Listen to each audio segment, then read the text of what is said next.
Is the goal to go out on home field now? Is that the big focus? Yeah. After coming off Rice Field in the locker room, seniors and the freshmen and underclassmen kind of pulled together and said they want to go out on a high note and go out on a win. So we really just came together this week and practiced hard and realized that for us seniors, this is our last week, and we got to make the most of it. So, yeah, we really just determined to get our mind right and to get a win over UAB. Proud of what you guys have accomplished here during your time over these 4 years? Oh, for sure. I mean, we were the first guys to come in under Coach Luttrell, and there's been a lot of highs, a lot of lows, and I wouldn't trade anything for it. And it's been special to be a part of this program. Done a lot of good things with this coaching staff and with these players, and it all's got to come to an end at some point, and it's sad to see it go so soon, but I'm just happy to be a part of this program. You played with Mason for the past 4 years. What do you think he's meant to the program?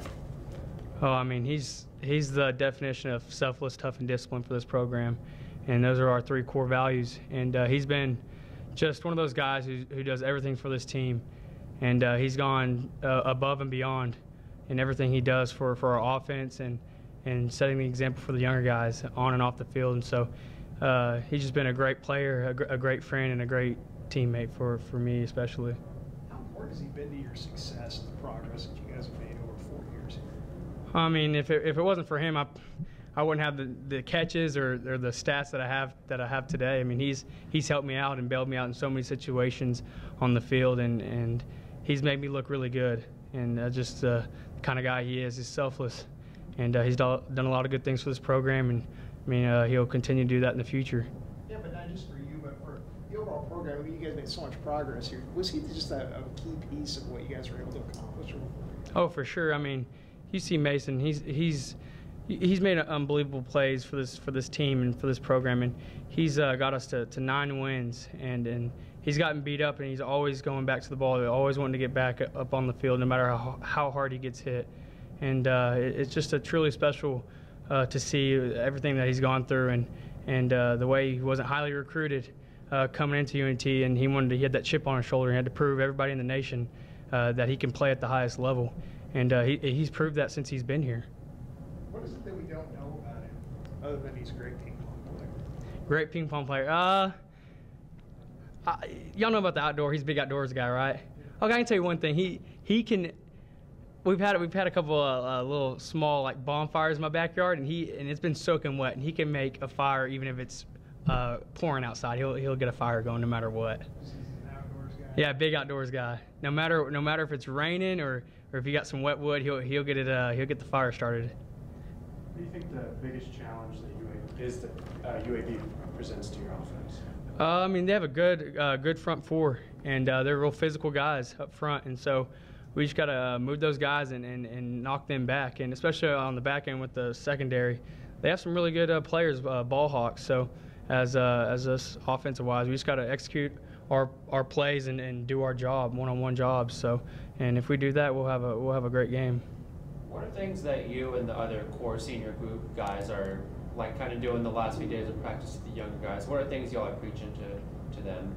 I mean, it's just it's basically just saying as us seniors, I mean, it's our last week, and after that, y'all gotta take ownership. It's y'all's turn now, and you're no longer the young guy in the group. You're starting to become sophomores, juniors now, and so it's time for y'all to step up. And that's basically what we've just said over this week and during the reps and just taking them off the sideline. Like, hey, man, it's your time now. I mean, you got to go out and prove to the coaches and especially the quarterbacks for the offense that you can be out there and make plays for this team. What was it like to play with Mason? Is he just a good guy? Is that? Oh, I mean, he's one of those guys. He'll get into you when he'll let you know when you're wrong, but he'll love you up when you've done something good. And that's just one of the friends he is. He'll always have my back no matter what. Even if I'm wrong, he'll have my back. But then he'll let me know about it later on. But he'll be a friend of mine till the day I die. And I'm happy I made that friendship. I'm happy I chose UNT. I'm glad he chose UNT, and it just worked out perfectly for us. What are the past 4 years of this program been to you personally? Oh man, personally, I mean, I've just been grateful. I'm blessed with the coaches who took a shot on me, and let me prove myself for this university and for this team.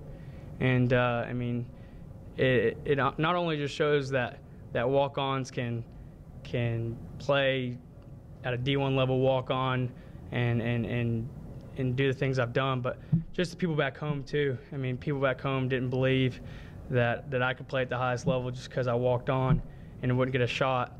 But it just showed that if you just work hard, practice hard, that your opportunity will come and make the most of it. And that's just one thing that just hit me in the heart is just I'm just blessed and grateful to be where I'm at and have done what I've done here. Would you say you walked on with a chip on your shoulder then? Oh yeah, no doubt. That's just as a walk-on, you have to have that chip on your shoulder, and you never want to have that go away. No matter if it's when football's over, you got to have it in your job in the future, no matter what you're doing, and always just carry that chip on your shoulder wherever you go. How did you receive the news that you received a scholarship? I assume it was probably your sophomore year you got your scholarship.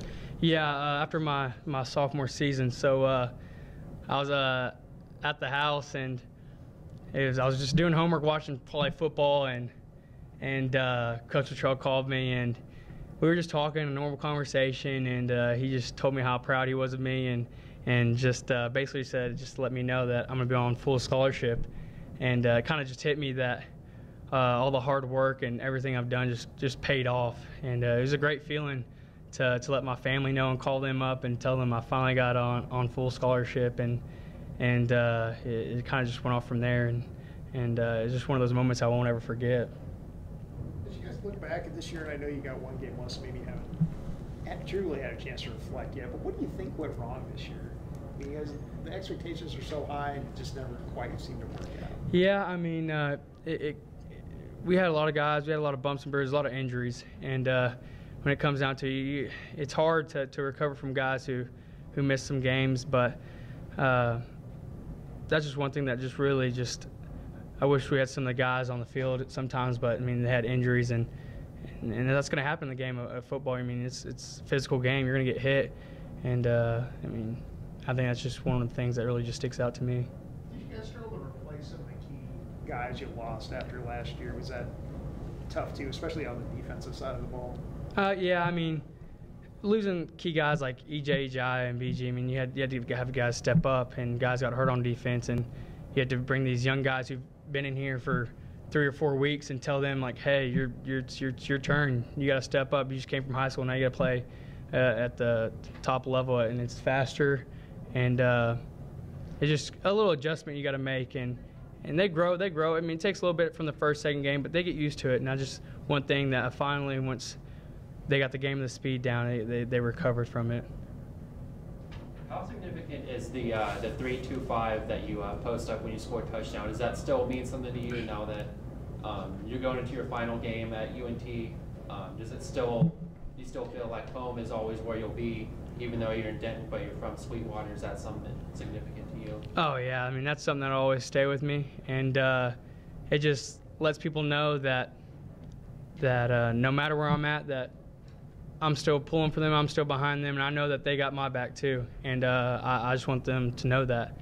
And so when I first scored and I did that, I just kind of just came to me that I need to just throw up what I know, throw up where I'm from. And that's just 3-2-5. That's what we've always done back home. And so when I did that, I mean, everyone kind of realized it from back home, and we're pumped that I did it. And kind of just put now everybody knows where Sweetwater is, I'll tell you that. And it's kind of just funny thing that happened. And I'm just happy that I'm from Sweetwater and have made the strides and done what I've done here at Denton. All righty. Appreciate it.